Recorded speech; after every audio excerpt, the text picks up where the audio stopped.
Hi, I'm Ariel Hulvey with the Newtowne Players. I'm going to read a book for you called But No Elephants by Jerry Smath. You can probably tell that this is a pretty old book. I had it when I was growing up, and I even read it to my kids lots and lots of times. In fact, so many times, it's kind of falling apart. It's been very well loved. It's a very fun story, and I'm excited to share it with you. I hope you enjoy it. Grandma Tildy lived all alone. She worked hard every day. She had no time to play. One day a man came to her house. He was selling pets. "Would you like to buy a canary bird?" asked the man. "Very well," said Grandma Tildy, "but no elephants." Grandma Tildy was cooking stew. The bird wanted to help, so he sang a song for her. It made Grandma Tildy happy. That night they sat down to eat the stew together, and it tasted better than ever before. The next day the pet man came again.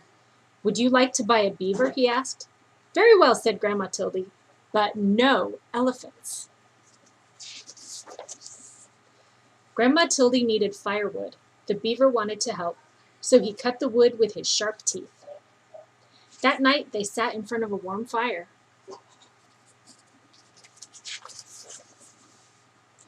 Grandma Tildy went shopping.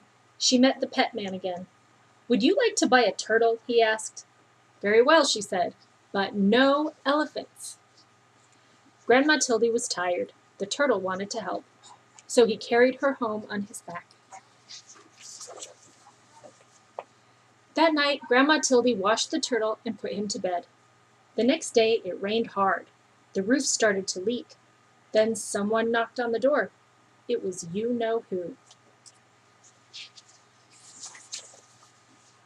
"Would you like to buy a woodpecker?" the pet man asked. "Very well," said Grandma Tildy, "but no elephants." The woodpecker wanted to help, so he nailed the roof down tight. The dripping stopped. That night they all danced together in the warm, dry house. The days got colder. Tildy put food in jars for the winter. "I don't like the cold," she said. Just then the pet man appeared. "Would you like to buy an elephant?" he asked. He's the only animal left, and I must leave before it snows." "No, no elephants!" shouted Grandma. She went back to her work. The pet man left. But the elephant stayed. It started to snow, and it kept on snowing.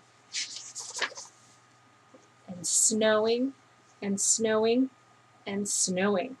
"No elephants," said Grandma Tildy, but the elephant would not go.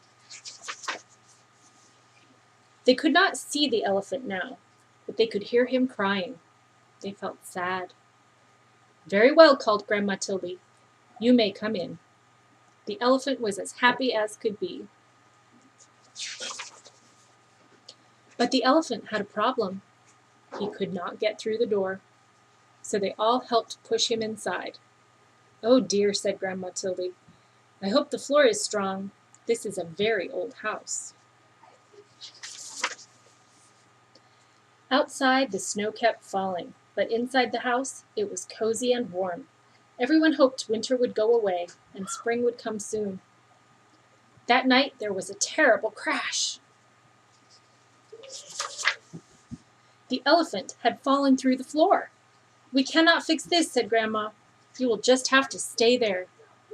The winter was long, and soon the firewood was gone. The elephant was always hungry. He kept eating and eating and eating until all the food was gone. "We cannot leave or we will freeze," said Grandma Tildy. "We cannot stay or we will starve. What are we going to do?" The elephant felt sorry. Then he thought of a way to help. He started to walk.